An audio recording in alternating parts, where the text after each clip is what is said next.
Viva, muito boa noite, caríssimo telespectador internauta que nos ouve a partir da TMT, como também o caso da nossa página do YouTube. Eis que já está no ar a edição do FTV Debate, a única da semana, quarta-feira, às 20 horas e 45 minutos, o espaço onde nós discutimos em relação aos temas que marcam a atualidade nacional. E hoje não vai ser diferente. Com o primeiro tema, nós sugerimos a audição de Venâncio Mondlane, onde foram apresentadas aquelas que são as acusações que a Procuradoria-Geral da República tem contra si, mas também, na mesma senda, discutimos em relação à recepção deste mesmo ex-candidato presidencial pela Polícia da República de Moçambique, um forte aparato policial logo à sua chegada no Aeroporto Internacional de Maputo. Caro telespectador internauta, que comece então o debate. Com o primeiro tema, como já havíamos adiantado, vamos falar em relação à recepção de Venâncio Mondlane, o forte aparato policial logo no Aeroporto Internacional de Maputo, mas também as acusações que a PGR tem contra este ex-candidato. Começo este debate com o professor Pangaia. Professor Pangaia, muito boa noite. Venâncio Mondlane é recebido com forte aparato policial logo no Aeroporto Internacional de Maputo, e antes ele já havia adiantado algo quando esteve em Portugal, na sua visita, como também nas conversações que teve com alguns líderes europeus, que havia um mandato de busca e captura contra a sua pessoa, algo que não veio a efetivar-se. No entanto, já no dia seguinte, Venâncio Mondlane é chamado para comparecer à PGR às 10 horas para então receber aquelas que são as acusações que a mesma tem contra si. Como é que olha para esta situação? Muito boa noite, professor Pangaia. Em 2, 3 minutos e os seus pontos prévios. Sim, boa noite para si, boa noite, colegas do painel, boa noite, telespectadores. O ponto prévio tem a ver com o despedimento de trabalhadores em Moatize, das empresas que estão a prestar serviços à Vulcan Moçambique. Estão a despedir trabalhadores, particularmente a empresa que tem estado a ocupar-se pelos explosivos, de forma a poder conseguir extrair o carvão. Essa empresa que se dedica à fabricação e utilização de explosivos acaba de despedir esta semana vários trabalhadores sem o prévio aviso e com indemnizações precárias. Neste momento, apela-se às autoridades ligadas à inspeção do trabalho para que visite a essa empresa e perceba melhor o que efetivamente está a acontecer, tendo em conta que a lei de trabalho ela é explícita e deve ser cumprida por todos aqueles que pautam por ela. Então, estamos a referir, neste caso, a empresa de explosivos que está a prestar serviços à Vulcan Moçambique, na cidade de Moatize. Relativamente ao aspecto que coloca, o Venâncio Mondlane, ele está a ser tornado herói nacional pelo fato de o próprio governo estar a promover que assim seja. Então, todas as ações que são feitas, neste caso, aquele aparato foi criado no aeroporto de Mavalane, quando ele chegou, assim como no dia em que foi ouvido a última vez na Procuradoria-Geral da República, o mais caricato é até fechar a Avenida Vladimir Lenin, que as pessoas não podiam usá-la naquela faixa onde está, naquela rota onde está a Procuradoria-Geral da República, provocando um constrangimento de circulação. Aquilo mostra claramente que a estratégia que está sendo tomada por tomar esse tipo de providências com relação ao Venâncio Mondlane termina apenas na sua promoção, na conjugação de muitos apoiantes a seu favor. Não sabemos exatamente qual é o final disto, mas já temos dito de que o que está a acontecer aqui é costurar a ilegibilidade de Venâncio Mondlane. É prevenir que Venâncio Mondlane, nas próximas eleições, ele não possa ser candidato e nem possa dirigir nenhum partido através daquilo que se viu, que é a pujança que ele tem no concernente à arena política. Então, não podemos descurar a isso, e já temos estado a falar igualmente de que há outra componente que poderia estar neste momento a responder seus crimes, mandante das mortes, deveria estar também a responder em tribunal. Bernardino Rafael não é mandante principal, ele cumpriu ordens ilegais, à semelhança dos comandantes da UIR, de comandantes provinciais, mas existe um comandante em chefe de todos eles que neste momento ainda não foi chamado e esperemos que seja chamado. Muito obrigado, Presidente. Muitíssimo obrigado, professor Pangaia. Passo então a palavra para si. Orlando José, muito boa noite. Continuamos no mesmo tema, Venâncio Mondlane e o forte aparato policial que o protege ou simplesmente o escolta. Parece que há sempre esta tendência da polícia de proteção em Moçambique escoltar Venâncio Mondlane. Desta vez não foi diferente. Levaram-no, inclusive, até a sua residência. Como é que olha para isto? Segurança legítima ou é uma espécie de intimidação partidária ou política? Muito boa noite. Muito boa noite aos telespectadores, ao Dr. Mulungo, ao colega de painel, né? Dr. Mulungo, o deputado Muxanga, Dr. Pangaia. A questão prévia tem a ver com o comportamento de algumas adolescentes na cidade de Maputo. Eu já frisava neste programa a questão da prostituição infantil, questões de comportamento desses adolescentes que têm se vivenciado na cidade de Maputo. Infelizmente, estamos a ter uma situação não boa, em que em altas noites, né, deparamos com a situação de crianças, principalmente essas de sexo feminino, né, má vestida, talvez a venda para a sobrevivência. Então, eu tinha exortado aqui para que o Conselho Municipal tomasse em atenção essa situação, que deixa a desejar, aliás, no seio das famílias e em si, como nação, como tal. E vimos há poucos dias uma reportagem, né, em Maguanini, 11 miúdas, né, e que a denúncia, graças a uma das miúdas que estiveram lá, que foi convidada a ela para a questão da prostituição infantil, que lá iam senhores, e, sei lá, jovens, por aí e tal. Então, isso é complicado. Então, é preciso com que esta prática, através do Conselho Municipal, Gabinete de Gênero, Criança, Ação Social, por aí e tal, é preciso com que eles levem esse assunto a sério mesmo, porque estamos para uma situação em que não boa, uma situação em que leva mesmo a colocar em causa o crescimento digno destes adolescentes. E não só os encarregados de educação também. Não basta dar o smartphone a adolescente ou a criança, é preciso que haja aqui questões de acompanhamento do uso deste telemóvel. Porque a gente vê vídeos de vergonha, vê muita coisa nas escolas, né? O cenário atual não achava que aconteceu. Então, isso é uma preocupação, porque é uma geração futura que está-se a colocar em causa, o seu crescimento coloca-se em causa, os valores morais, os princípios e tal, coloca-se em causa o futuro destas crianças. Não é preciso com que haja uma rigidez na educação, não há modernidade na educação. A modernidade, ela não se somente para dar condições. Mimo e educação são duas coisas diferentes. Há um momento que deve se educar e há um momento que devemos dar mimo e não passar a mão às coisas. Então, passar a mão a coisas erradas, estamos a ver o que estamos a assistir hoje, é um pouco vergonhoso. Nós não crescemos com esse tipo de coisa, crescemos com temor e respeitar as pessoas, inclusive alguns papais.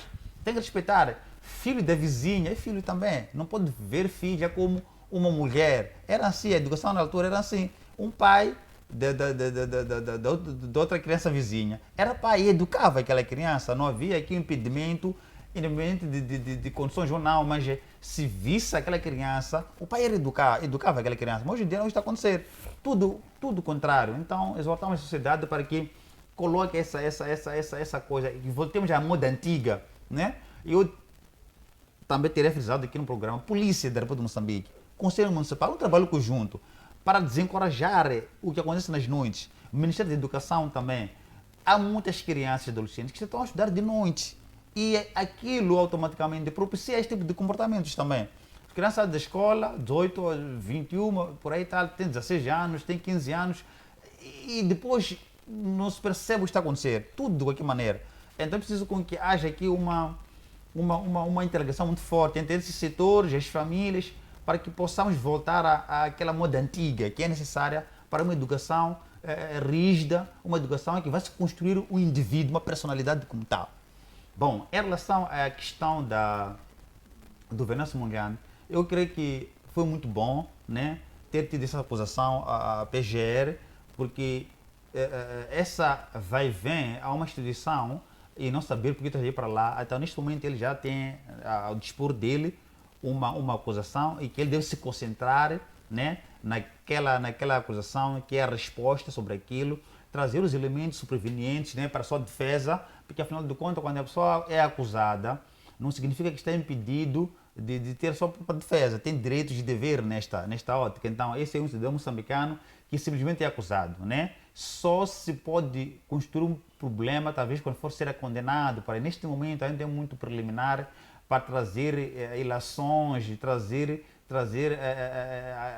interpretações precipitadas como tal, tratando-se de um indivíduo. Ele não está pedindo nada, ele é um cidadão comum, igual qualquer um de nós, ele pode viajar, fazer o seu trabalho sem nenhum problema, né?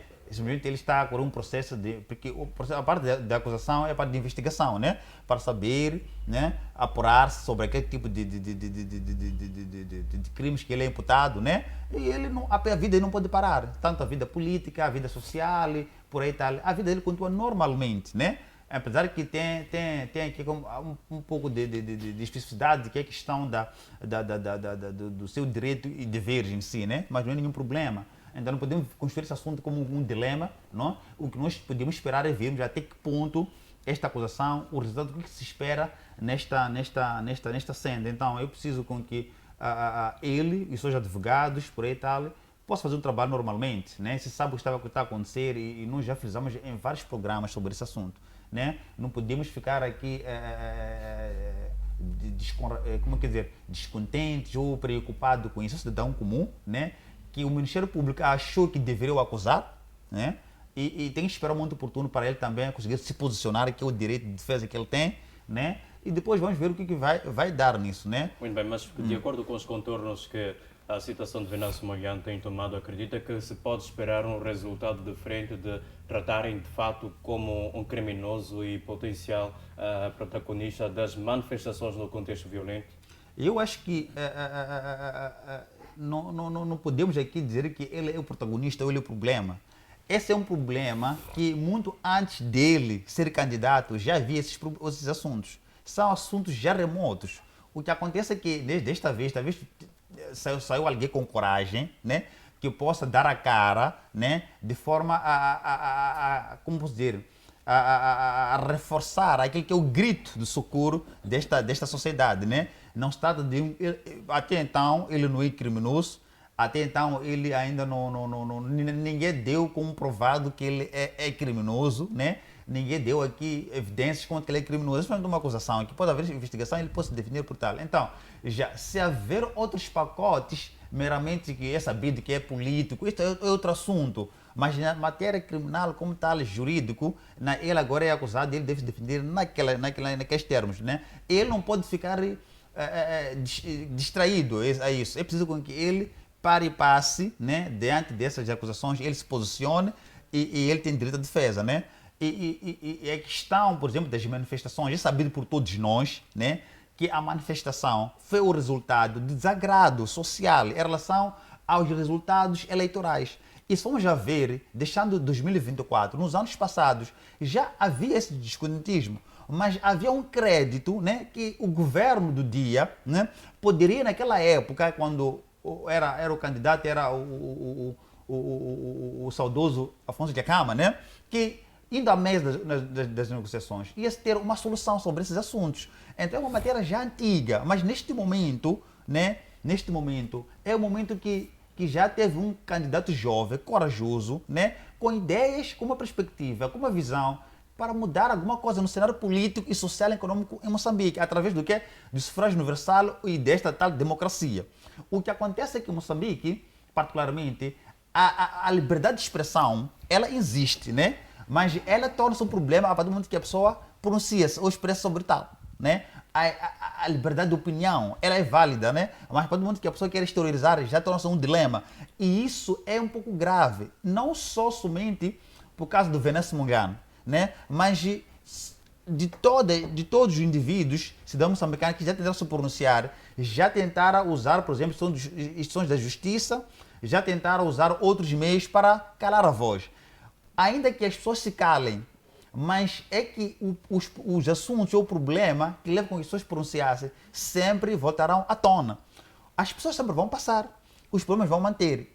E eu tenho dito sempre que o Estado moçambicano ele não precisa, né, que as pessoas se calem, precisa que as pessoas possam se expressar, possam manifestar aquilo que é a sua vontade ou desagrado. Para quê? Para que aquilo que tem de Estado de Direito Democrático, ela possa se construir. Não se constrói um Estado de Direito Democrático como amedrontar as pessoas, isso não pode. Por exemplo, o aparato policial. Eu acho que, pela natureza em que nós estamos a viver em Moçambique, por exemplo, questão de segurança como tal, eu acho que se tivermos um Estado democrático com liberdade como tal, não havia necessidade de tantos mahindras para esperar um ex-candidato que talvez o povo queira o receber. Porque ali não há nada de normal. O que acontece é que o povo vai receber o candidato, talvez queira o acompanhar. Se vamos já ver um pequeno cenário de ontem, numa das avenidas, o candidato ia para casa, acho que teve uma mini paragem, foi o motivo para a polícia disparar. E naquele momento não se percebeu porque que a polícia teria tirado a arma e dar aqueles 3 tiros. Qual era a necessidade? Porque era um indivíduo que estava aí para casa, a ser escoltado por ele mesmo, polícia. E eventualmente começou a disparar. Então, há um meio uso desproporcional dos meios belgos, né, em relação a alguns cidadãos, e também é preciso com que qualquer cidadão neste Moçambique, que é o candidato, ele vem manifestar, tem que respeitar. Se há uma decisão de se haver um jogo de futebol, significa que os adversários estão preparados psicologicamente. Ou vão empatar, ou haverá derrota, ou haverá o vitorioso. E neste momento, nesse banquete aqui, né, das eleições de Moçambique, já não temos essa leitura. Temos uma outra esfera. Vamos lá apelidar as pessoas, são criminosos, são terroristas, são vândalos. Não é assim. Temos que assumir que os tempos eles mudam. E quando mudam, a política também muda. As estratégias também mudam, né? Desde que, neste momento, nós temos consciência de que esse candidato simplesmente fez a sua propaganda política sem o uso da força, sem o uso de nenhum instrumento bélico, sem o uso talvez de um sítio que veja algum palco, por tal, mas simplesmente pessoas solidárias que talvez ofereceram a viatura, fazer o palco como botar a viatura e simplesmente o povo é que ia para apoiar e dialogar e talvez conversar e talvez fazer a festa, porque muito da campanha era a festa. Então, e eu acho que levou-se muito tempo a se gastar recursos financeiros, né, sem necessidade, enquanto que o assunto de campanha tinha seu termo. E quando termina, tem a parte do exercício ou a execução daquilo que foi a campanha eleitoral. Então, isso é que interessa muito para aquilo que é a nossa democracia. Então, o histórico de Moçambique, né, estamos a ver que ainda precisa fazer um trabalho de base a partir de quê? A partir da coragem da própria sociedade em si, para que questões de gênero no futuro não possam acontecer. As instituições, por exemplo, do Estado, né, têm suas competências e que essas competências devem ser claras. Né? A parte política, tenho dito sempre, é para os políticos. Né? A outra margem também é para outras pessoas. É isso, estaríamos a nos respeitar. Mas quando alguém se expressa, por exemplo, ou pensa, e ele é tido como um problema, aí não é quem pensa errado. É que o adversário já sabe que é um homem mais forte. Então, como em algum momento o partido no poder, ele sempre se intitulava o superpotente, né? A essas alturas, o que deveria acontecer era acolher este candidato com seus princípios ideais, com sua visão, e eles também íamos para um ringue. É aí no campo onde se vê que é o mais forte. Então, daí que, quando este ou aquele vem a ganhar, tem que se respeitar. Para quando chegar o momento, iremos talvez para a segunda ou terceira volta, que possamos ver que a jornada a primeira jornada, que venceu é o candidato X, a segunda jornada, que venceu é o candidato B. Isso é que é democracia. A democracia é um exercício liberal, é um exercício da vontade das partes, é um exercício de armas, é um exercício de festa, de alegria, em que hoje decidem escolher o João, amanhã pode ser o Ciclano. Isso será uma democracia pura e clara, sem nenhum problema. Muito bem, muitíssimo obrigado, Orlando. Agradeço igualmente a si, telespectador, por certamente estar a expressar a sua opinião a partir da nossa página do YouTube. Mas desta vez vou mesmo entregar a palavra ao deputado Muxanga. Muito boa noite. Costuma-se dizer que ações falam mais do que 1000 palavras, deputado Muxanga. Qual é a mensagem que transmite tanto aos apoiantes do Venâncio Mondlane como também ao eleitorado? Muito boa noite. Boa noite, obrigado a si, obrigado aos colegas Orlando, Dr. Pangaia, o Mulungu, a todos os internautas, ao povo moçambicano do Rovuma Maputo e todos aqueles que nos assistem. Primeiro, quero agradecer a Deus pela proteção em vida que tem nos proporcionado, apresentar sentimentos de pesar às famílias que choram pela morte dos seus entes queridos, rogar a Deus para que acolha as almas dos que merecem para o paraíso. Antes de responder à tua questão, tenho duas questões prévias, muito rápidas. A primeira questão é como a Sambola vai começar, ou vai recomeçar. Vamos à sexta jornada, no próximo fim de semana. E quero aproveitar esta ocasião para agradecer todos aqueles que se dignaram a darem ajuda, que ouviram o grito dos dirigentes da Liga Moçambicana de Futebol, dos amantes do futebol, dos jogadores, dirigentes dos clubes, e que abriram a mão para que este desiderato fosse cumprido. Quero aproveitar e criticar a postura de alguns dirigentes das federações de futebol, que em algum momento até nem sabem se posicionar, como se eles estivessem a fazer boas coisas. Nós conhecemos muita coisa que queremos tentar evitar falar, mas seremos obrigados a falar. Nós sabemos muito bem que há quem está a enriquecer com esses jogos de Moçambique que estão a ser feitos fora. Alguém recebe dinheiro para ficar com dinheiro em nome do povo moçambicano. Os jogos são realizados fora. A história de Marrocos todos nós conhecemos. Marrocos está a lutar com a Frente Polisária desde há muito tempo. E Moçambique, desde os primeiros momentos, posicionou-se à frente a apoiar a Frente Polisária. Isso não agrada o rei de Marrocos, nem agrada os governantes de Marrocos. Por isso, Marrocos tem muito dinheiro para distribuir a qualquer um, para levar a seleção para ir jogar lá, a troco de algum dinheiro no bolso. Então, nós queremos, sinceramente, que reabilitem os nossos estádios para os jogos serem realizados na República de Moçambique. Nada de tirar jogos de seleção para fora do país. Se for necessário, vão jogar na Beira ou joguem na Nampula, mas joguem onde está o povo moçambicano. A outra questão que eu tenho para o ministro de Transportes é o tipo de carta de condução que o tratorista vai usar. Porque o chapeiro que carrega 21 pessoas, exige-se que tenha uma carta profissional pública. Agora o tratorista que vai carregar 60, qual é a carta que vai ter? Esperamos que nos responda isso, senhor ministro dos tratores. Nós precisamos de entender que o trator não é meio cômodo para transportar qualquer ser humano mais do que 15 quilômetros. Ainda 15 quilômetros se fazem porque há imensas necessidades. O meu pai foi encarregado de florestas. Da primeira seração para a segunda eram 12 quilômetros. E da segunda para a terceira eram também 12 quilômetros. Por quê? Porque os trabalhadores não podem fazer grande distância com o trator. O trator estraga bacias do próprio tratorista. Estraga a bacia dos passageiros. Porque aquilo não tem amortecedores. Portanto, não venham nos enganar aqui, dizer que estamos a ser bem servidos, vamos usar tratores. Ora, porque o trator pode andar 200 km por dia. É mentira isso. Nós conhecemos essas coisas, vivemos nisso, nascemos nisso aí. Portanto, há condições de se comprar autocarros de 60 lugares com tração às 4 rodas. Basta haver encomenda. A Tata pode fazer isso. Se há condições, por que não se adquire?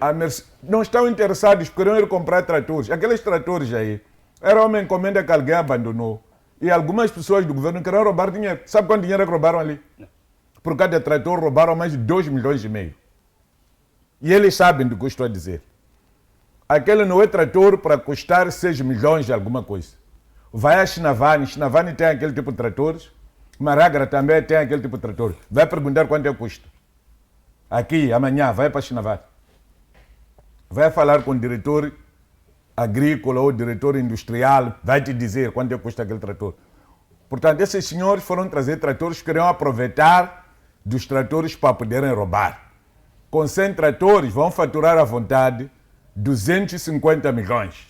Sem necessidade. É roubo aquilo que fizeram. Se você quiser, pode ir aqui à Suazilândia também. Pode ir aqui a Malalane.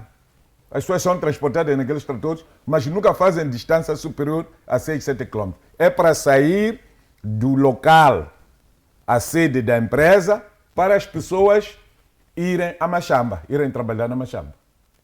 Agora, dizer que aquele trator, tudo aquilo comprido, há de andar lá nas zonas rurais. Quais zonas rurais? Quais zonas rurais? Aqui, em Magude, quando houver chuva, aquele trator não há de andar.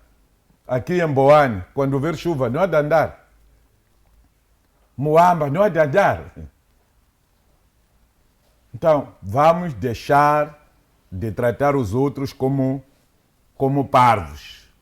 E fiquem a saber que nós sabemos que vocês roubaram dinheiro. Senhor Ministro, saiba disso. Mais dias, menos dias, esses dados virão à superfície. Alguns de vocês vão terminar na Procuradoria, porque já chega de enganaços. Em relação à questão que me coloca, eu acho que contra fatos não há argumentos. Eu vi a acusação. A acusação está feita de maneira muito precária. Não sei se efetivamente o procurador que fez aquela acusação é o procurador que merecia, mas está-me a aparentar que é um procurador estudante. Deve ser procurador de 4ª ou da 3ª categoria. Quando nós sabemos, estamos perante alguém do nível nacional. Teria sido bom que o Venâncio tivesse sido presente a um procurador geral adjunto, que era para ver se as pessoas escrevem coisas que nos convencem e não aquele tipo de acusação. Dizer que alguém é terrorista, é preciso provar isso. Essa acusação é muito grave.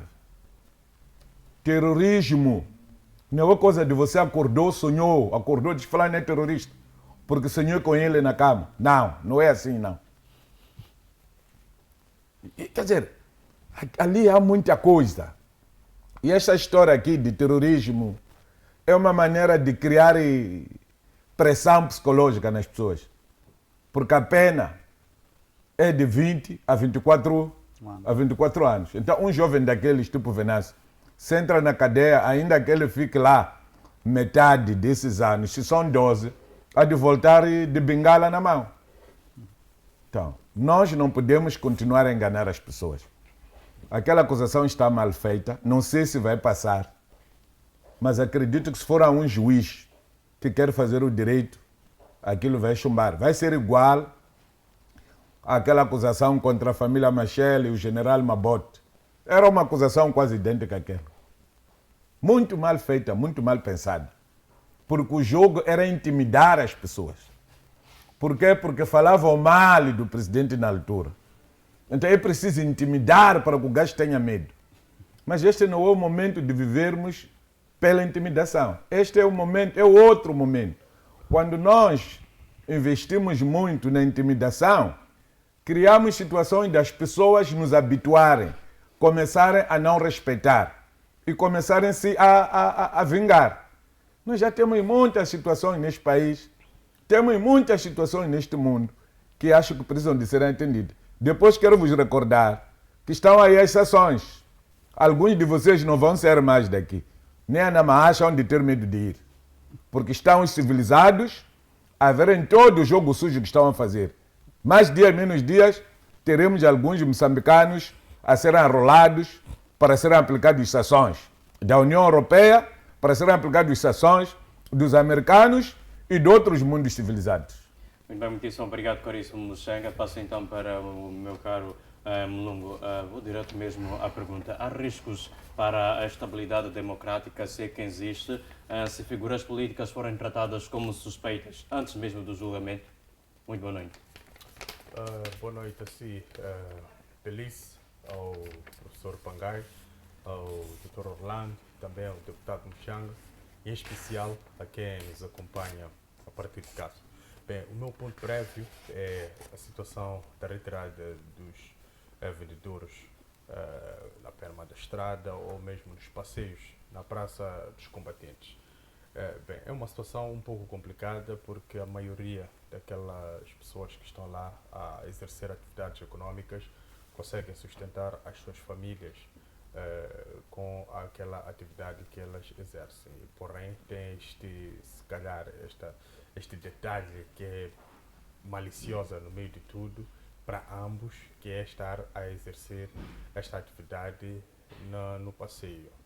Nós sabemos que há dificuldades nos nossos mercados em albergar todas aquelas pessoas para que elas possam, de facto, exercer de uma forma eficiente e eficaz aquilo que são os seus produtos. Por isso que as pessoas acabam ocupando os passeios para exercer as suas atividades. Porém, fiquei satisfeito, as pessoas acabaram compreendendo aquilo que era o apelo do próprio município. É verdade que nós vimos o aparato policial lá, que em parte é intimidatório, mas pelo fato das pessoas não terem tentado confrontar as autoridades policiais, isto demonstra que as pessoas compreenderam de facto que havia uma legitimidade por parte do município de estar a exigir a sua retirada naquelas zonas. São de risco, mas não só, também acabam criando situações adversas, como poluição, mas também a degradação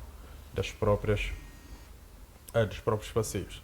Bem, quanto à sua questão, eu creio que podemos, se calhar, aqui emprestar o pensamento de Donnell na questão da democracia delegativa, ou seja, se nós olharmos para o nosso Estado, ou seja, nós temos uma funcionalidade das instituições democráticas, mas que esta funcionalidade acaba ela sendo minada porque há um esvaziamento daquilo que é a sua autoridade ou a sua representatividade no nosso Estado.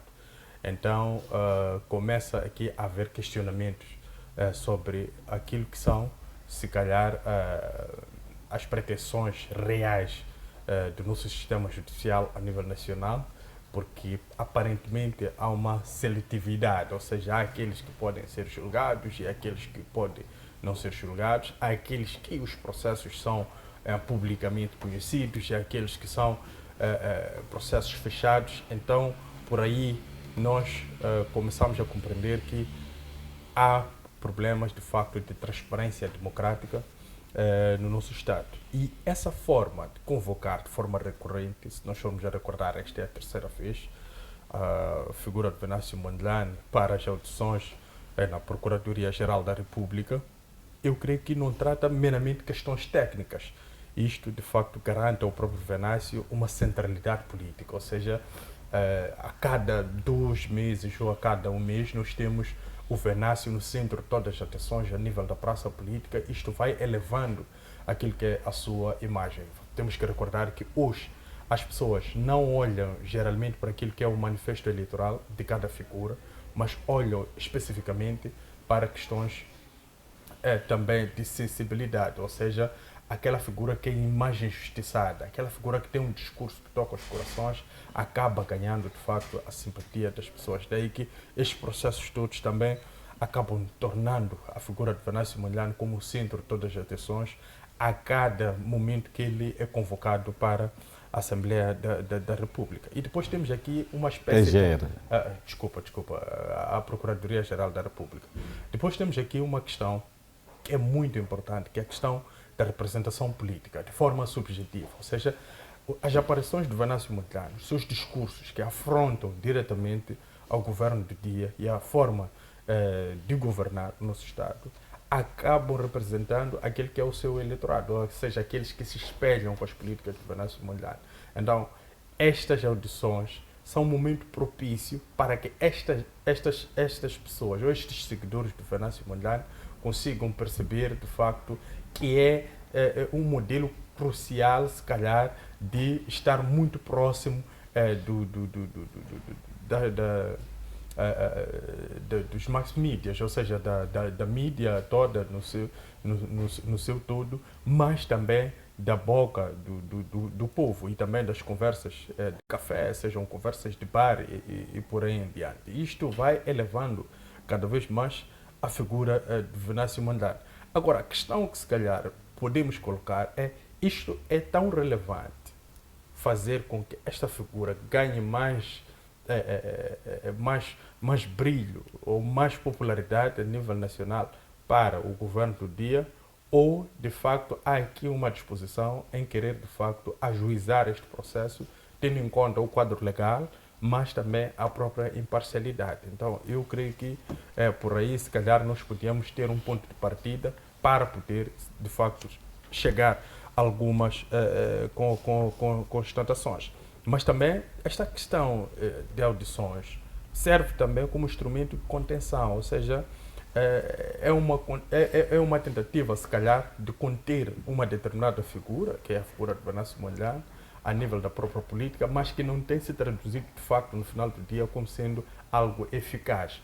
É uma tentativa que fica somente na tentativa, porque no final o que nós percebemos é, de facto, cenários como vimos no aeroporto. Houve uma recessão desta figura, ou seja, é acarinhada, é acalorada por uma franja da nossa sociedade, e isto, no final do dia, contradiz, se calhar, algum tipo de posicionamento nesta vertente de servir essa Procuradoria como um instrumento de contenção.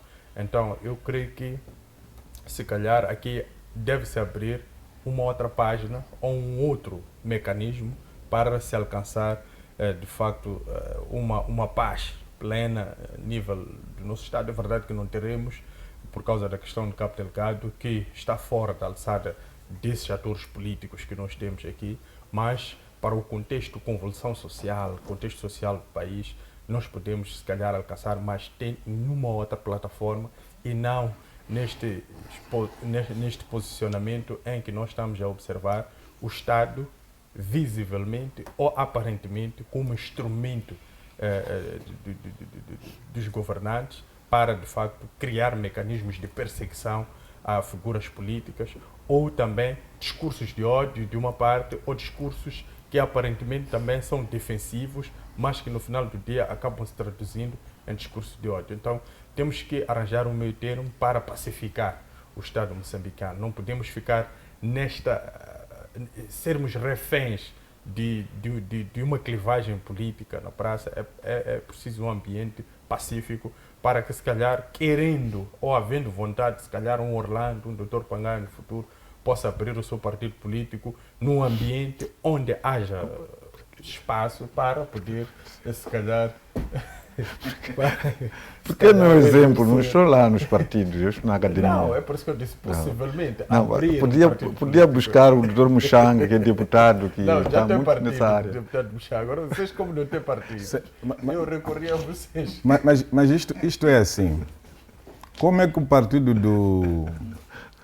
do Julius Malema fica em segundo, quase ficava em segundo lugar? O partido de Julius Malema ganhou eleições em Pretória, ganhou em Johannesburg. Sim. Nas cidades mais Sim. Foi exatamente porque naquela altura havia esta tentativa de sempre arranhar o Julius Malema. Sim. Até que o falecido Roberto Mugabe arranjou-lhe dinheiro, porque para ele queriam lhe tirar o patrimônio que ele tem. Alegadamente porque tem dívidas de coisas que algumas ele já nem se recordava. Depois tivemos o problema de Jacob Zuma. Jacob Zuma criou este último partido agora, que está em terceiro ou quarto lugar. Também Jacob Zuma foi perseguido. Nós vimos toda aquela gente que ia se juntar em casa de Jacob Zuma a tentar o defender, acabaram levando. Aquilo criou solidariedade. Eu não estou a dizer que as pessoas não podem ser solidárias com o engenheiro Venâncio. Devem ser até, é necessário.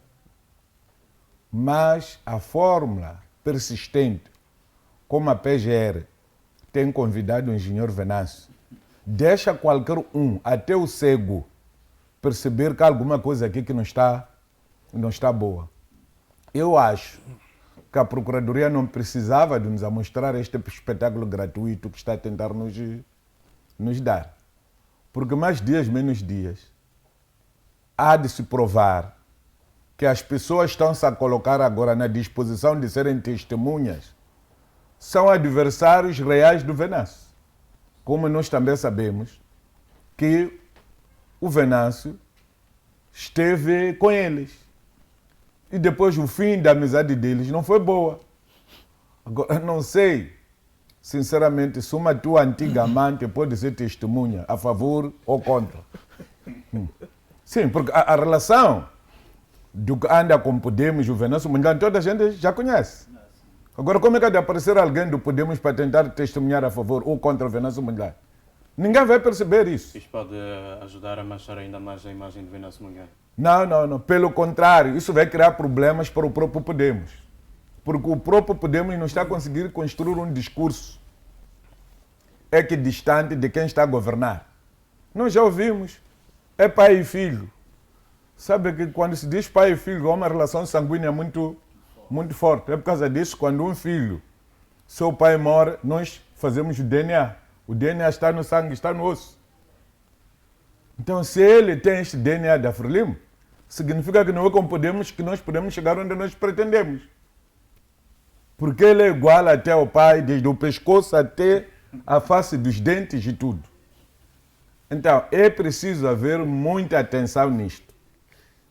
O próprio procurador que se deixa levar, pensar que, tem de recordar que para além dele está o tribunal.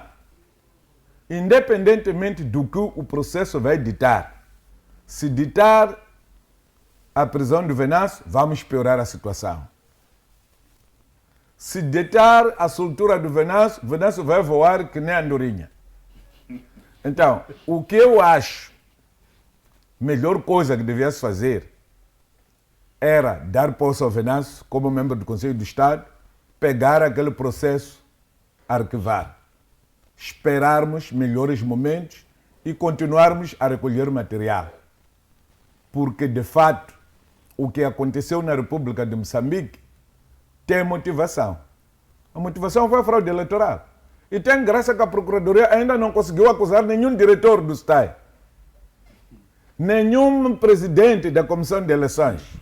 Apesar do discurso que o Matsinho fez de dia e disse claramente que tinha havido problemas muito sérios, que ultrapassou a capacidade deles. Se os assuntos ultrapassaram a capacidade dos órgãos de apoio da Comissão Nacional de Eleições, o que deveria ter se feito era anular as eleições. E essa competência a CNE tinha. Não quiseram fazer isso. Para depois arranjar estas coisas aqui. Ora, sabe quem é terrorista aqui? São os dirigentes dos órgãos eleitorais e do Conselho Constitucional. Se calhar esses é que merecem ter esse nome. Porque esses não fizeram o trabalho que deveriam ter feito. Olha, Esses agiram como os americanos agiram para formar Al-Qaeda e Bin Laden, para depois Bin Laden virar contra eles. Muito bem, muito obrigado. Sim, só para poder acrescentar. Em 2 minutos para passarmos para o próximo tema. O maior problema que está aqui é essa dualidade de tratamento de tais crimes, não é? Nós vimos ali a situação de 275 ilícitos eleitorais em 2024 que foram submetidos à Procuradoria-Geral da República. Qual deles que até agora terá sido julgado? E essa situação, eleição após eleição, tem sido declarado. Há ilícitos eleitorais que não comprometeram os resultados, mas, no entanto, esses ilícitos serão julgados. Mas nunca esses ilícitos eleitorais aparecem no tal julgamento. Para quando há de acontecer o julgamento de 275 ilícitos eleitorais que a CNE anunciou na altura de mandar a validação das eleições? Para além disso, por que é que, neste momento, não se pega a outra componente? E essa é uma grande insistência que temos estado sempre a dar. É a autoridade máxima que está, neste momento, a responder pelas manifestações. Neste caso, seria o Venâncio Mondlane. Por que a autoridade máxima que responde pela polícia também não está a responder por esses casos? Qual foi o crime que foi amputado? As pessoas que mandaram a PRM, a Polícia da República de Moçambique, matar. Não há dúvidas aqui que houve cidadãos moçambicanos que foram baleados mortalmente pela PRM. Então, qual é o crime que neste momento foi amputado por parte da autoridade que eventualmente que mandou essa PRM a poder matar? Uma situação desta natureza descredibiliza totalmente a justiça aqui no país, de procurar apenas aqueles que, de algum lado, não satisfazem seus interesses para serem julgados. É preciso nós salvaguardarmos a nossa justiça. Caso contrário, nós estaremos num país em que dificilmente vai se recuperar a imagem da justiça que o país já teve durante nos anos anteriores. Muitíssimo obrigado. Passamos então assim para o segundo tema. Falamos agora, depois de conversarmos sobre Venâncio Mondlane, a sua audiência, como também o aparato policial que o recebeu já no aeroporto e escoltou até a sua residência. Conversamos em relação da tentativa de sequestro de um cidadão chinês em Machiamel, mesmo ao pé do estaleiro onde o mesmo trabalhava. No entanto, esta tentativa... Como? É Macantene. Macantene, melhor dizendo, Macantene. Obrigado, deputado Muchanga, por esta correção. Mesmo ao pé do estaleiro onde este trabalhava. No entanto, esta tentativa acabou por ser frustrada pela população. E a primeira pergunta que eu coloco é mesmo para si, professor Pangai, o que revela a recorrência destes casos sobre a segurança urbana no Estado moçambicano? A segurança é papel do governo. O nosso governo ela tem essas atribuições de garantir a defesa e segurança da sociedade. E é esse governo que não está a conseguir cumprir esse dever. E quando é assim, por isso mesmo temos estado a dizer, esse governo tem que dar oportunidade a outros cidadãos moçambicanos para poder procurar garantir a defesa e segurança da sociedade moçambicana. Não pode acontecer que aqueles senhores que aceitaram trabalhar para esta sociedade, que garantiram, juraram para manter a lei e ordem, a defesa e segurança desta sociedade, dentre outras atribuições, estejam dia após dia a assistir sequestros e continuarem ainda a dizer que são capazes de poder manter a segurança neste país. O grande problema é esse. A questão de sequestros já vem há anos. E o discurso é que vão poder conseguir esclarecer esses crimes e vão estancar a questão de sequestro e nunca estão a conseguir fazer isto. Então, é por essa razão mesmo que é preciso que garanta, facilite a inscrição de outros partidos, de outras organizações que possam também concorrer para serem alternativas à governação do país. Mas, no entanto, todas as linhas, como estamos a ver agora, por exemplo, Venâncio Mondlane está a dançar de um lado para o outro para poder fazer registrar o seu partido. Então, quando se até nega de poder registrar partidos que eventualmente poderão ser alternativas, o que é que esperamos neste caso? É manter uma situação desta, de sequestros, dia após dia, e escutarmos esses discursos de que vamos esclarecer e nunca o esclarecimento aparece, manter o país em estado, manter o país pobre em estado de pobreza, manter o cidadão moçambicano com dificuldades de poder ser assistido nos hospitais, manter o país numa situação em que a educação ela é algo para o inglês ver, como o ditado diz. Então, o que é que nós esperamos numa situação dessa? Então, é preciso que se encontre um antídoto, por forma a que o próprio governo ele reconheça de que não é mau, mesmo que fizesse a rotatividade dentro do próprio partido no poder. O próprio partido no poder tem outros quadros que eventualmente poderiam substituir as atuais cabeças que estão aí a não conseguir cumprir com aquilo que são as atribuições. O grande problema é estar a girar o poder nas mesmas pessoas.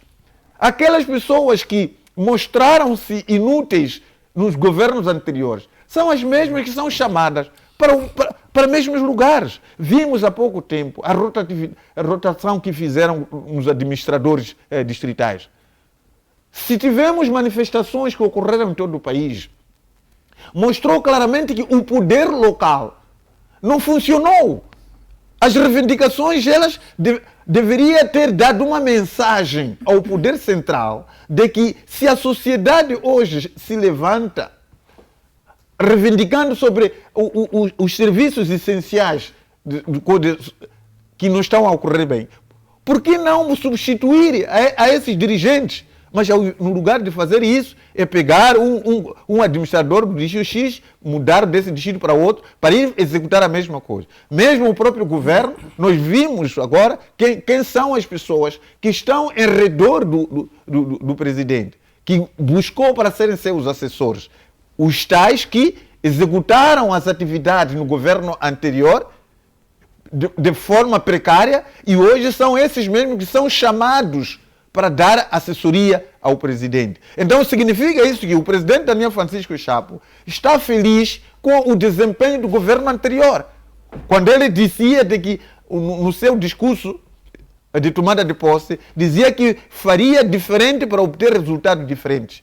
Como vai fazer diferente com as mesmas pessoas, com as pessoas que criaram esse descalabro todo do país? Então é exatamente isso. Não há possibilidade de entregar o poder a um outro partido. Não querem. Não querem também tirar membros do próprio partido. Outros que ainda não experimentaram ou não tiveram, têm competência que podem. Também isso não querem. Só buscam as mesmas pessoas para poderem estar a escamotear, a destruir este país, como hoje está acontecendo. Talvez para o Pangaia o que é necessário não é exatamente a mudança de pessoal, mas sim a mudança de moral. Mas vou para... Mudança, desculpe, moral não. Aqui o problema é da incompetência das pessoas que estão a dirigir esse país há vários anos. E são as mesmas preferidas para continuar a dirigir o país. Por que não buscam experiência no futebol? No futebol, vê-se aí, o treinador começa a ver que aquele jogador ali está cansado, aquele jogador já não está a prestar, substitui com outro, não necessariamente ir buscar fora. Uma vez que não querem deixar o poder, busque quadros dentro do próprio partido, pelo menos isso, mas nem isso querem fazer. Não será porque dentro do partido há opositores? É assim, não sei se este é um governo com demonas ou um governo com azar, não sei. Nós estamos agora perante um governo que não paga alfabetizadores. 3 anos não paga alfabetizadores. Estamos perante um governo que não paga os subsídios que prometeu no Estatuto das Forças de Defesa e Segurança. Estamos perante um governo que está apostado em transportar os seus nacionais, tipo leitões, quando são levados para ali, para... Como chama aqui? Onde preparavam o carro. Quando levam para o bom suíno. Para o bom suíno, sim. Mas mesmo aqueles que criavam suínos na Maacha sabiam que o suíno não pode fazer uma distância de 70 km no trator. Por isso iam buscar aqui embaixo, aqui, no 16, é onde o trator ia buscar os suínos. Não se pode transportar alguém 200 km, 50 km, 60 km num trator daquela natureza. Pura e simplesmente porque as pessoas querem ficar com algum dinheiro no bolso. Tiraram subsídio de médicos estagiários. Nem foram lá conhecer a história daquele subsídio. O chefe do governo vai ao quartel onde chama os soldados de cães. Isto é terrível, meu irmão. Quando você chega a esse nível, eu vir à tua casa para vir te insultar. Porque se eu te insulto no caminho, a questão é outra. Mas agora, vi a pior vergonha. Esta senhora que eu pensava que fosse pequena, grande coisa, também já se meteu. Diz que não tem dinheiro para assegurar que os magistrados tenham polícia já D6. Se vocês não têm dinheiro para assegurar isso, então que deem armas aos polícias, aos magistrados. Deem a KM, porque a KM parece que é tanto aqui. Pegam a KM, dão todos os magistrados. Cada magistrado fica com a arma na sua casa para poder se defender. Porque não podemos continuar assim. Diziam-nos que a proteção de altas individualidades, membros de órgão de soberania, cabe à PRM. Agora estamos a saber que a PRM não tem efetivos para dar a todos os... O que é que estamos a fazer mesmo? Parece que falta dinheiro para algumas coisas importantes, mas não falta para os tratores, enquanto poderiam ser substituídos por outros transportes. Não só falta dinheiro para os tratores, como também não falta dinheiro para o Presidente da República andar a passear a sua classe com a sua turma. Obrigado, caríssimo deputado Muxanga. Passamos então para Orlando José. Continuamos mesmo neste debate sobre a tentativa de rapto. A pergunta que eu tenho para si tem que ver com associações criminosas. Acredita que esta tentativa de rapto, a última que aconteceu, depois de muitas que vieram a acontecer com sucesso e alguns, inclusive raptados, tiveram de desprender valores avultados para saírem à liberdade, acredita que isto está associado a uma organização forte e criminosa e quais são as medidas que podem ser adotadas? Bom, eu acho que este é um dilema muito sério que não é levado a sério. Eu recordo-me que quando o chefe do Estado antigo deu o seu informe, o último, né, na Assembleia da República, teria frisado a reclamar sobre condições e meios de segurança no nosso país. É um chefe do Estado que tem um poder de decisão, poder de orientar e de fazer tudo para que o país ele torne-se seguro. Se o próprio chefe do Estado já vinha reclamando, e os demais vão fazer o quê? Então eu creio que é preciso haver seriedade. Essa coisa de liderar um Estado, uma nação, um governo, não é uma coisa de emoção, nem é uma coisa de oportunidade, nem é uma coisa que dormiu amanhã, acordou, já é chefe do Estado. Não é isso. É preciso ter o comprometimento. É preciso ter compromisso sério com a posição pela qual estás inserido, né? Porque esse todo dilema é um dilema que parte de topo, não parte de base. É preciso que aqui, no Poder Executivo, haja uma seriedade para colmatar problemas sérios de segurança no país. Porque esse tipo de crimes, elas, de uma forma direta, né, estão a mandar embora os investidores. Porque nenhum estrangeiro com visão, né, com interesse de querer investir em Moçambique, há de vir investir em Moçambique com esse tipo com um país inseguro. Esses debates sobre associação criminosa, o próprio Procurador-Geral da República, na Assembleia da República, já frisava sobre isso. A antiga Procuradora-Geral da República já disse que, olha, este tipo de crime é uma associação muito perigosa. Então, se o Executivo, o Legislativo já assume, o Judiciário assume, significa que o que falta é um investimento. Quem deve investir? É o próprio Executivo, através do Ministério das Finanças, né? A fazer, alocar-se lá meios. Esses meios devem ser investidos nesta área de segurança. A partir da polícia, agora temos Cernic, que já foi desmembrado do Ministério do Interior para o Ministério Público. E lá deve haver investimento em meios materiais, meios humanos. Porque, olha, enquanto fazermos arranjos na parte de segurança, os problemas vão manter e vão ser cada vez mais graves. E depois é uma coisa muito engraçada, é que quando sai um ministro do interior ou um comando-geral, se essas suas funções, essas áreas chaves, né? Eu creio que aqui não há um trabalho de relevo para questões vamos lá, por exemplo, questionamento dos seus mandatos, como que eles trabalhavam e como que era o circuito, né, de crime e como que isso era perpetuado e como que quais eram as políticas para que esses membros que estavam lá na parte de segurança colmatassem isso. Não.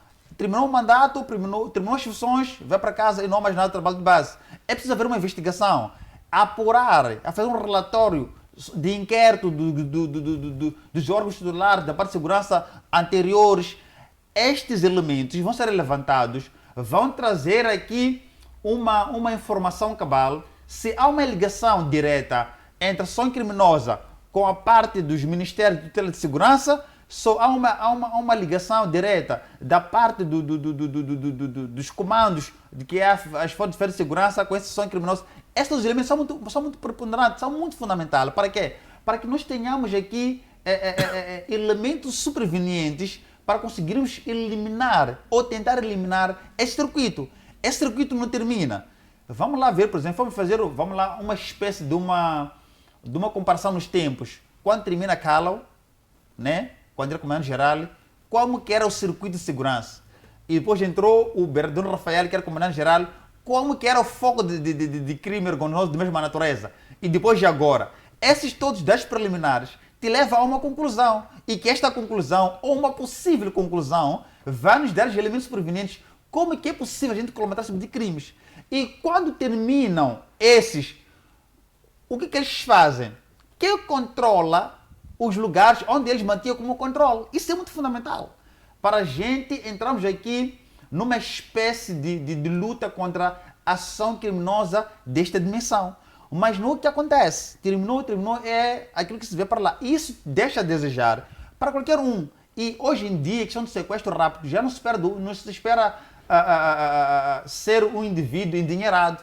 Só o simples licenciado ali que tem um dinheiro, sei lá, 50 mil, 20 mil, 100 mil por mês, talvez faça os pescados, com risco de ser sequestrado. Por causa do quê? Porque quando as proporções desse tipo aliás, quando o circuito desse tipo de crimes já não consegue atingir os demais, os que têm menos segurança são atacados.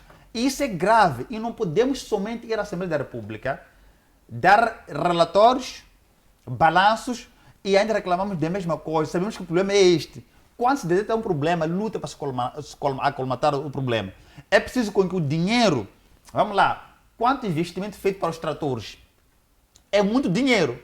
E aquele dinheiro, se tivesse levado para aplicar na parte de segurança, enquanto trabalha essas vias no futuro mais próximo, para facilitar os investidores privados, a vida ia andar. Mas leva-se muito dinheiro para comprar tratores, por exemplo. Mas temos problema de segurança que talvez o dinheiro que foi investido nos tratores será menos a investir para a parte de segurança e colmatar com esse tipo de crimes. Isso é pouco complicado. Onde temos solução, temos problemas. E onde há problema, talvez uma possível solução. Então tudo é complicado. Eu não sei como que esse executivo, né, ela planifica, se bem que existe um plano de governação concreta, elas são para a segurança. A questão dos rápidos à luz do dia é um problema. A questão, por exemplo, nas escolas em si é normal, é filtrar fulano, vimos aqui a situação daquela criança dos seus 4 ou 5 anos, o que aconteceu, ainda que seja uma coisa, talvez seja um segurança interno, mas já uma ligação externa para como que eu posso dizer, para se lograr esse intento. Isso é muito complicado. Então, nós pensamos o seguinte, que o executivo, eu tenho dito sempre, é preciso que o novo governo agora tenha tempo de puxar o banco, sentar e refletir sobre a verdadeira situação real de Moçambique, principalmente a parte de segurança. Quando se resolve a questão de segurança, os demais assuntos relacionados, por exemplo, com a alimentação, é fácil, porque já teremos investidores aqui em Moçambique que vão facilitar o trabalho e que talvez as pessoas vão trabalhar e a parte da alimentação, ainda não 100%, haverá uma tendência. Mas quando a parte de segurança, os investidores agora já abandonaram o país. Aqueles que ficaram aqui já não investem o dinheiro, estão com medo, ficam confinados, porque o sequestro de dinheiro não tem hora, não tem dia. Temos muitos polícias formados, com diversas áreas a atuar, e não há aqui nenhuma, alguma tendência de se colmatar com esse dilema. Esse é um dilema que deve ser feito com carinho, com amor, com comprometimento, porque cada um, na sua área, deve demonstrar porque está naquela missão. Não se pode falar de segurança, né? Vamos lá, esse sequestro. Não, estamos a investigar, estamos à procura para amanhã fazer isso. Não é isso que nós queremos. O que o governo, o executivo, está a investir nos agentes da secreta, que é temos a parte de Cernic, aos meios mais elevados, para conseguirmos atuar com isso. Noutros países, onde tem empresários com suas empresas, há investimento como tal. Tem qualquer tipo de meios para facilitar o rastreamento. O que acontece? O próprio empresário, ela contribui. Os outros entes privados também contribuem. E o governo, ela colabora. Mas acontece aqui, há uma tendência talvez de um privado, mas que o executivo não colabora. Isso coloca-se em causa a vontade política para eliminar esse tipo de cenário. E enquanto continuamos com relatórios, vamos ler relatórios mais de 10, 15, 20 anos, mas o dilema, ele vai permanecer. É preciso haver vontade de vermos o país numa outra dimensão. O Presidente da República acaba de tomar posse agora, ainda tem essa oportunidade de refletir sobre isto. Ele não pode simplesmente ter conhecimento e que talvez do aparente esperar com que os deles façam alguma coisa, porque esses aqui estiveram no executivo passado e estão a carregar uma veia do executivo passado para o recente. Por isso que em muitas coisas há muita arrogância, há muita prepotência em relação a vários assuntos relacionados com a vida das pessoas, como se do nada, vamos puxar o tempo, quando o tempo terminar, virão os outros, vão dar continuidade. Não é isso. É preciso haver metas. E essas metas, o Presidente da República, vamos, por exemplo, se a questão do sequestro, temos já o Procurador-Geral da República, temos o Ministro do Interior, temos o Comando-Geral. Tem que dar metas. Se dentro daquela meta ali foi dado e não consegue, arrola a cabeça, vem os outros sucessivamente. Ali haverá comprometimento. Porque haver padrinhagem, ver coisas erradas e depois ficar indiferente, como se nada está a acontecer, é muito complicado. E quando nós estamos daqui para outros países, só vamos apreciar e voltamos. Já um ditado muito engraçado que anda na Engenharia Popular. Foi para o comboio, voltou com um som inteiro, um comboio elétrico, e eventualmente estamos a ver tratores. Está a perceber o que é isso? Isso é uma coisa muito, parece uma piada, mas é um pouco muito sensível isso, né? Quando alguém viaja ou vai para uma casa de um vizinho, de um amigo, de um familiar, ele aprecia um chão bem feito, o que acontece? Ele até pergunta como que foi feito esse chão, lhe dão detalhes, e quando ele volta, achando que poderia, até pode pedir teu projeto, pode não ser uma verba direta, mas talvez tenha uma tendência de querer ter um chão igual. Então nós também temos, quando viajamos para o exterior, vimos empresários à vontade a conversar, por aí tal, mesmo colabora com o privado, é que há uma vontade política para eliminar alguns focos de crimes, de crimes organizados. E isso é um dilema grave e sério. E havia que a situação, por exemplo, nas bombas. Chegava o automobilista, abasteceu a viatura, e a viatura ia-se embora. E a viatura não era encontrada. E mesmo com matrícula, nunca se vê a disposição da empresa de demonstrar quem foi roubar combustível ali, quem foi abastecer o carro e não pagou. Então, eu acho que a vontade política é muito necessária para isto. Não é simplesmente a contribuição só da comunidade, de talvez haver aquela tendência de ir lá em multidões. Não é isso.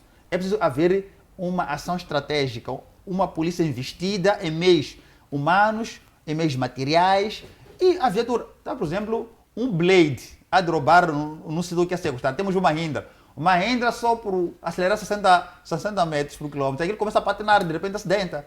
Então, os meios, por exemplo, de transporte da própria polícia já ditam a fraqueza sobre o investimento da própria segurança.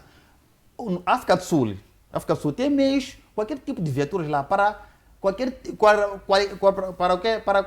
um cenário idêntico, similar aos dos miliantes. Se o miliante foi lá com Ford Ranger, há um Ford Ranger a seguir.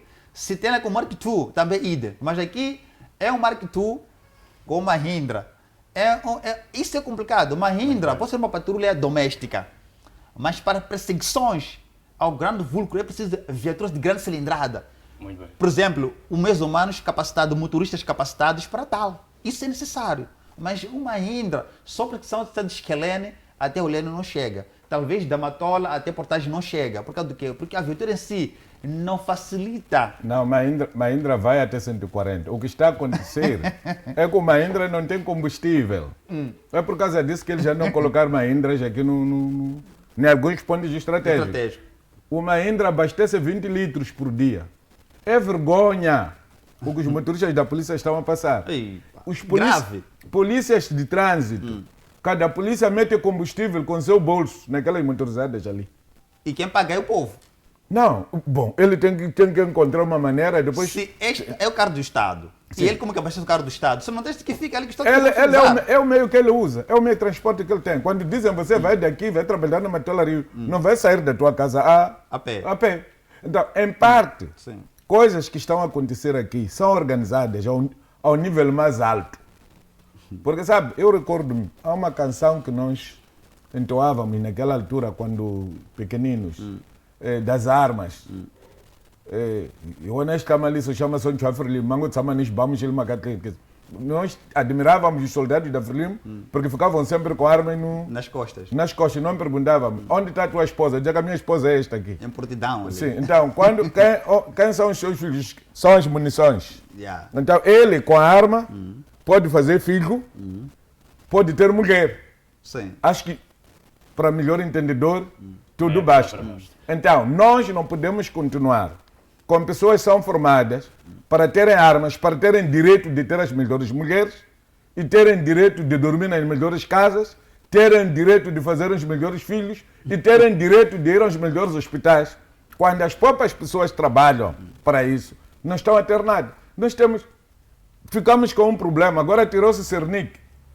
do Ministério do Interior para Ministério Público. para o Ministério Público. Por que o registro criminal, aliás, o BI, por que o BI ficou no Ministério do Interior? Polícia é que me exige o BI na estrada. O polícia é que não me dá o BI para depois me interpelar na estrada. Aquilo é uma forma muito vergonhosa de gerir o Estado. Quem dá o nascimento, o assento de nascimento, é o Ministério da Justiça. Então o BI tem que ir ao Ministério da Justiça. Sim. O presidente estava a falar ali, até dizia o quê? Dizia que não sabe por que neste país é o único país onde as forças de defesa e segurança, os militares, não estão na fronteira. Quem está na fronteira são os outros. Pergunta a Chissano, senhor presidente. O senhor presidente Chissano é quem criou essa situação de tirar militares na guarda fronteira. Eu recordo-me, o meu antigo amigo, o Major Manique, era militar já falecido, filho de Fran Manique no Xaxai, era comandante da 2ª Brigada, Ema Singiri, e era militar. Era comandante militar lá. Agora, de onde é que as coisas vieram virar? Só sei que foi depois da morte de Samora Machel que se tiraram as forças armadas e da segurança das fronteiras e passaram para lá os polícias. Há muita coisa, efetivamente, que as pessoas precisam, antes de irem falar, sobretudo na academia, devem procurar fazer TPC, que é para não fazer este tipo de vergonhas que vimos recentemente ali no Instituto Armando Emílio Guebuzi. O presidente decepcionou-me muito.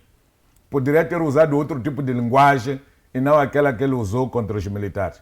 Se ele não conhece a verdadeira história das Forças Armadas de Moçambique, como é que ele fica comandante-chefe das Forças de Defesa e Segurança? É muito perigoso isso.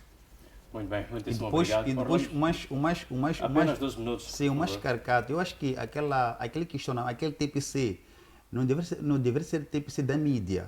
Deveria ser um TPC a nível interno, de forma fechada, porque trata-se de uma vida da integridade territorial. Porque a partir do momento que questiona as mídias, porque é que tem polícia lá e não militares, de uma outra maneira, é dizer que, olha, as nossas fronteiras estão fragilizadas em termos de segurança, automaticamente. Então isso não podia se questionar na mídia, deveria, talvez, num fórum apropriado, ter um conselho de segurança, reuniões lá por aí e tal. É lá onde deveriam deliberar, que não, em vez de somente ver lá a polícia de proteção, deve fazer uma força mista, mas que as competências devem ter desta e daquela forma. E nós temos de resgatar consoante. Então, o que deveria ser é um anúncio de que, a partir de hoje, as fronteiras vão ser guarnecidas com as Forças Armadas. E simplesmente, e não trazer uma espécie de uma exposição que aparentemente acabou descredibilizando. Está a despir, as forças policiais estão na fronteira. Sim, parece que aquelas forças não estão preparadas, enquanto estão lá há mais de 20 anos, a guarnecer as fronteiras e de tudo que acontece lá, estão lá. E mesmo a própria a Polícia de Fronteira, são militares que ali, não são um PP, simplesmente estão no Ministério do Interior, mas em termos de formação como tal, são militares. Então, há coisas que são técnicas de uma forma porta fechada, que devem se tratar num fórum apropriado e simplesmente vir anunciar, e não questionar as mídias, porque quando se questiona, é como se dentro das Forças Armadas ou das Forças de Segurança não tivesse reuniões, e que essas reuniões deveriam discutir matéria meramente secreta ou de segurança, que é um elo muito sensível do qualquer que seja o Estado, né? Então, é outro fórum, mas creio que depois eles vão tratar lá. Muito bem, muito obrigado. Orlando falou, quando a sua intervenção antes, sobre a necessidade, sobre o Estado investir na segurança. No entanto, o governo tem investido, e já investiu por acaso, na formação de polícias, tanto é que é comum ver polícias em grupo de 2, 3 ou mais espalhados nas esquinas da cidade, mas parece que isso falhou. É bastante pena, caríssimo deputado. É uma coisa. A formação policial, ela obedece uma regra e uma competência. A questão dos polícias de formação básica, né, para a questão de patrulha, eles já andam 3G3. E depois tem suas obrigações. Qual é a obrigação? É que na patrulha é para garantir a circulação das pessoas e seus bens. A partir do momento em que o indivíduo, cidadão qualquer moçambicano, até pode falar o telefone à vontade, porque sabe que tem polícia ali. E em qualquer circuito ele vai intervir diretamente. Mas já uma coisa, é que o investimento das forças de defesa e segurança como tal, o investimento que é necessário para acomodar a tendência de crescimento de ondas de crime ou surgimento de vários tipos legais de crime, é que o Estado está adormecido nessa vertente. Precisa despertar para isso. Polícia 333 já era estilo naquela época. Hoje em dia já não. O polícia tem que andar a 33. Primeiro tem que ter meios de circulância adequados. Meios de circulância adequados, telefone. Segundo. Isso Muito bem. Desculpa, conta muito. Obrigado, Orlando. Você vai para a Suazilândia, vai para Zimbábue, vai para a África do Sul, países mais vizinhos daqui. A polícia não está autorizada a usar seu telefone Obviamente, quando sim. está de serviço. Porque a polícia não pode atender questões particulares enquanto estiver em missão de servir. A polícia tem de ter Motorola. Qual é a vantagem do Motorola? É que o Motorola, eu estou a falar agora, toda a rede aqui no Maputo, na área metropolitana, está a me ouvir. Se eu estou a gritar aqui, todos os postos policiais que andam em Maputo e Matola começam a saber que há uma situação que está a vir do sítio X. Essa coisa de touch, às vezes congela isto. Ainda tenho que dizer ao meu chefe do grupo, para o chefe do grupo dizer, chefe de salão, Então, o mundo organizado usa Motorolas. Aquela Motorola tem central de comunicações. Essa central de comunicação despacha, aquelas mensagens todas são gravadas. E cada pessoa tem de dizer o que fez quando ouviu dizer que houve assalto no sítio X. Em Moçambique tu não tens isso. Ora, mas Cantona é um lugar muito estratégico. Porque é a saída da cidade do Maputo e Matola. Mas veja que teve que ser a população a fazer o Era trabalho. mesmo sobre isso que eu ia perguntar, que a mobilização da população é que foi mais essencial. Mas o que ajudou ali foi porque os próprios chineses tinham armas. Os dois chineses ali estavam armados e começaram a disparar. Acredita que isto revela uma falha no Estado? É uma falha muito grande. Se o juiz não pode ter a arma, o procurador não pode ter a arma, mas um chinês qualquer pode ter a arma no meu próprio país. Eu que sou empresário moçambicano não tenho direito a ter a arma da minha própria proteção. O que é que estamos a fazer? Então eu acho, considerando este discurso da vice-presidente do Tribunal Supremo, se não há dinheiro para pagar polícias para guarnecerem os magistrados, que se arranje armas e que se carregue os magistrados vão ao treino para saberem como é que se usa a arma para poderem ter autodefesa. Nós não podemos continuar da forma como estamos. Se o Marcelino tivesse arma, se calhar até hoje estaria vivo. Mas porque não tinha nada, tiveram que lhe caçar tipo galinha em casa dele. Foi triste aquilo ali.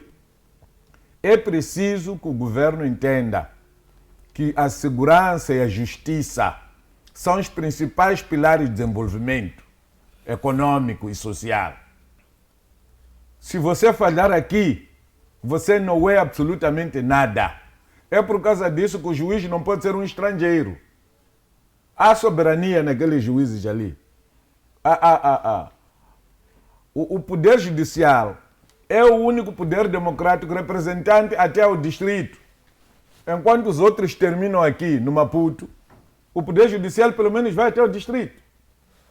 É ler bem a Constituição para perceber, Deus, os juízes são muitos. Era preciso que fossem poucos. Não foi você que criou muitos distritos e disse que cada distrito tem que ter um tribunal. Qual é a culpa que eles têm? Então, nós precisamos, também é preciso que as empresas privadas que fazem proteção não só protejam as suas infraestruturas, mas também protejam os vizinhos.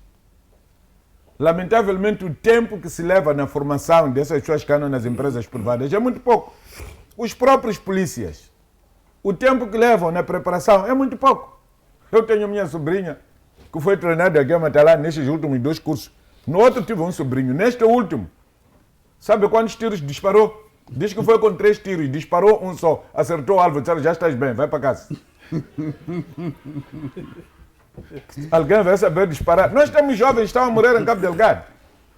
Primeiro a pessoa tem que ir à tropa lá. Depois da tropa é que vai para a polícia. Nada de recrutar miúdos de qualquer maneira aqui. E aí vamos economizar. Porque no lugar de preparar a ele fisicamente, aquele que vem do teatro operacional já está psicologicamente preparado. Ele vai à sala de aulas apenas e faz a manutenção do corpo. Você tem o melhor polícia. O meu tio foi polícia colonial, mas a condição para ele ser polícia, até para ser cipaio, era primeiro ir à tropa colonial. Nós somos únicos aqui na região que pegamos qualquer um que apanhamos no mercado à procura de emprego e vamos dar arma como polícia. A própria forma como aqueles jovens já andam na rua. Não é maneira de andar de polícia aquele. A forma como se posicionam quando entendem.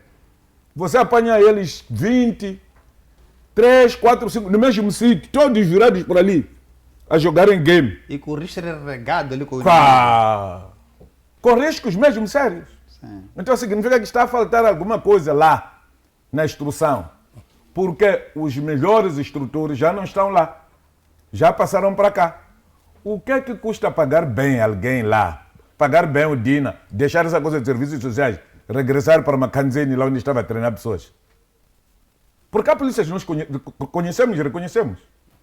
E há muitos polícias agora que foram mandados para casa, com menos de 50 anos de idade. E tinha muito por dar. Tinham muito por dar, mas tinha que se abrir espaço para os novos polícias poderem pagar. Porque se você mantém os antigos, a ninguém mal, o dinheiro não entra porque aquele não aceita pagar um asilo. É problema de patenteamento. Muitíssimo obrigado, deputado Muxanga. Passamos então para Alves Mulungo. Alves Mulungo, vamos conversar agora, de forma já um bocadinho breve, sobre o impacto que este evento, como tantos outros similares, pode ter sobre Moçambique como destino de investimento. Bem, eu creio que esse tipo de fenómeno afugenta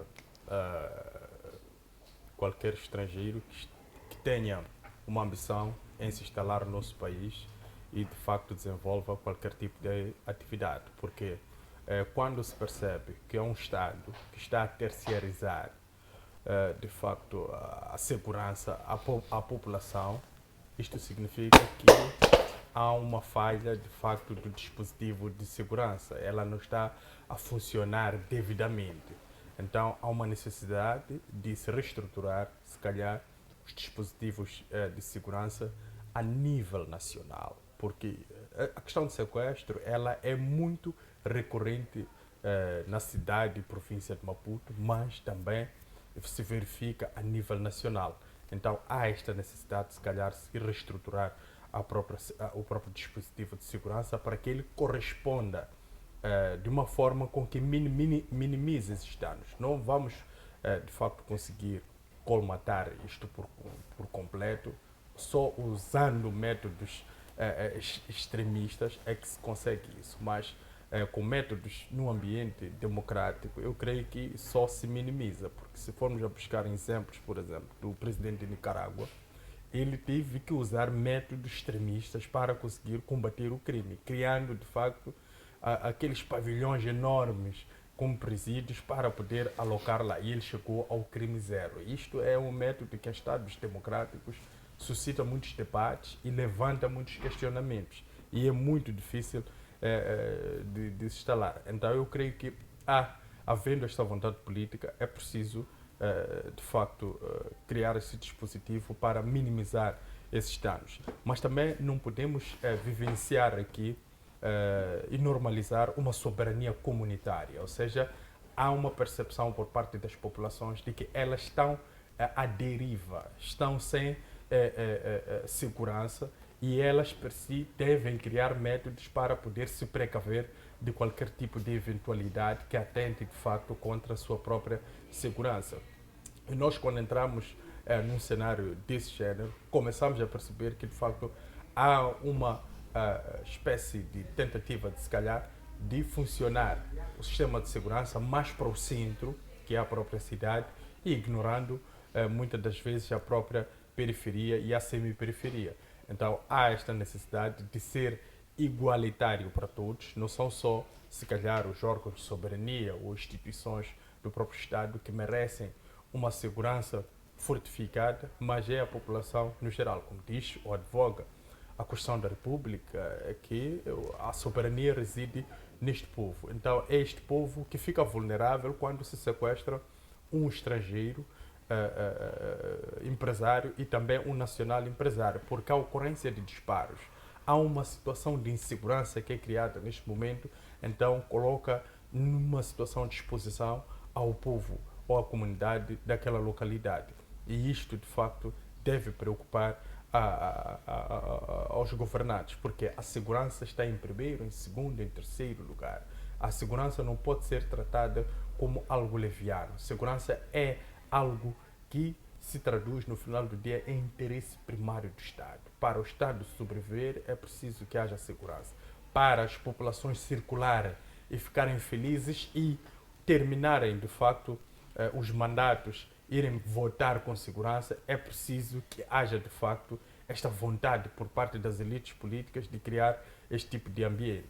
E a segurança como tal não pode ser vista sob o ponto de vista político, ou seja, é politizável. A segurança é algo permanente. Podemos alterar as elites políticas, trazer vários diferentes elites políticas da oposição, mas a segurança é algo permanente, porque se nós trazermos amanhã a Renamo ao poder, ou Podemos, não vamos mudar os generais. Os generais sempre permanecem, são os mesmos. Então é preciso que haja muita atenção a esta questão, porque ela é imutável. A segurança é permanente. Não é como uma política econômica, ou uma política financeira, ou uma política social. Estas questões são mutáveis com o tempo, tendo em conta as prioridades que cada população tem, ou os adventos que cada configuração geográfica vai apresentando. Mas a questão de segurança, ela é imutável. Ela não pode sofrer qualquer tipo de alteração, somente para o melhoramento do dispositivo, para que ele consiga, de facto, responder às eventualidades. Então, o risco de informalização da justiça e da segurança parece-me mais existencial a cada momento em Moçambique, e há uma necessidade de facto, dar-se mais atenção a esses dois dispositivos, porque pedir justiça sem paz é utopia. Muito bem, Sim, Paulo. desculpe. Já Eu, temos tempo. sim, eu acho que... Apenas 2 minutos. Obrigado. Estou a ver aqui contribuições relevantes do colega Mulungu, do Dr. Mushanga, relativamente a uma assistência aos próprios governantes no concernente à questão de segurança. Mas isso, colegas, é água por cima de pato. Podemos estar aqui a falar, dar uma assessoria gratuita que está sendo dada aqui, mas nada isso vai valer. Vamos continuar ainda a assistir uma segurança pífia de pessoas que estão aí a receber do erário público, a dizer que estão para garantir a segurança do cidadão moçambicano. Para além de estar a receber tais valores, também recebem essa assessoria gratuita e nada muda. Continua ainda o mesmo cenário de uma insegurança total no país. Não faz sentido que, às vezes, mesmo em frente das esquadras, as pessoas estão sendo sequestradas e por aí assim. E é a própria população que procura tentar salvar o cidadão. No governo passado, eu conheci um ministro, que não posso dizer o nome aqui, que fugiu da casa dele, aqui na São Marchido, e foi se esconder no condomínio. Quer dizer, já imaginou? Quando chegamos a esse nível aí. Parece... Sim, sim. Porque preferia ir ficar com os guardas da empresa privada, guarnece o condomínio, do que ficar em casa dele, onde ele fica com membros da PRM. Entretanto, ele é vizinho de outras pessoas com armamento ali. Para dizer que, efetivamente, o que nós estamos a discutir é uma questão muito séria. Lamentavelmente, nós teremos que nos adaptar ao ambiente. Trocarmos, não ser água em cima do pato, ser granizo na cabeça do pato. Se calhar, quando ficarmos granizo na cabeça do pato, aí vai nos ouvir. Muito bem, muito obrigado por este dilema é um dilema de monopólio institucionais. Né? O monopólio institucionais, elas dependem da vontade política e não dessa autonomia ministeriais. Porque o que acontece, se o Ministério do Interior, o Comando-Geral, agora o Ministério Público, né, tiver interesse e com uma independência como tal para que as coisas funcionem, creio que devem lutar. Mas não, depende de um apito. E este apito político, né, em algum momento, ela não pensa no futuro, né, pensa no presente, no momento. Uma senhora que disse que, olha, o assunto, por exemplo, de tratores, se fosse uma espécie, valeria a pena se tivesse que comprar comida, nos comprar para votar a eles, digo por tratores que não vai nos render nada. É a mesma coisa nas instituições também. O apito só soa imagine quando há tempo de campanha, sabe qual investimento é feito a isso dos ministérios para garantir votos na mobilização ou nas campanhas? É muito dinheiro. Mas esse dinheiro aqui, vale a pena levar dinheiro das campanhas, investir-se nas instituições para apretexar as instituições e quando chega o momento das eleições, é se sentar com os candidatos, não precisa fazer campanha, põe os nomes ali, cada um vai indicar o dedo e acabou. Então, o dinheiro que está a ser gasto nas campanhas será o dinheiro investido na parte de segurança. Esse aqui é um candidato, eu estou falando, ok, vamos na parte da independência, coloca ali os nomes, já das províncias, já sabe quem é candidato, não precisa fazer campanha nenhuma. E tem lá o sistema, então as pessoas vão... Porque esse dinheiro de campanha é um investimento desleal, sem necessidade. É fome que deveria se usar para investir nas coisas mais úteis. Eu falava aqui todo mundo, segurança é o pó de apêndice, né? Em qualquer estado de qualquer nação, para que haja essa garantia. Não há desenvolvimento econômico e desenvolvimento social sem segurança. Muito bem. Muitíssimo obrigado, caríssimos painelistas. Agradecemos igualmente a si, caro telespectador e internauta, por nos ter acompanhado do princípio até o final desta discussão no FTV Debate. Queríamos nós continuar, porque havia mais temas a serem discutidos, a serem conversados, apresentadas também as soluções. No entanto, não houve a possibilidade por conta do tempo, mas acreditamos que o caro telespectador e internauta vai poder contribuir a partir da nossa rede social. Falamos da página do YouTube FTV Live, onde também o convidamos a partilhar de forma massiva com os seus amigos e familiares.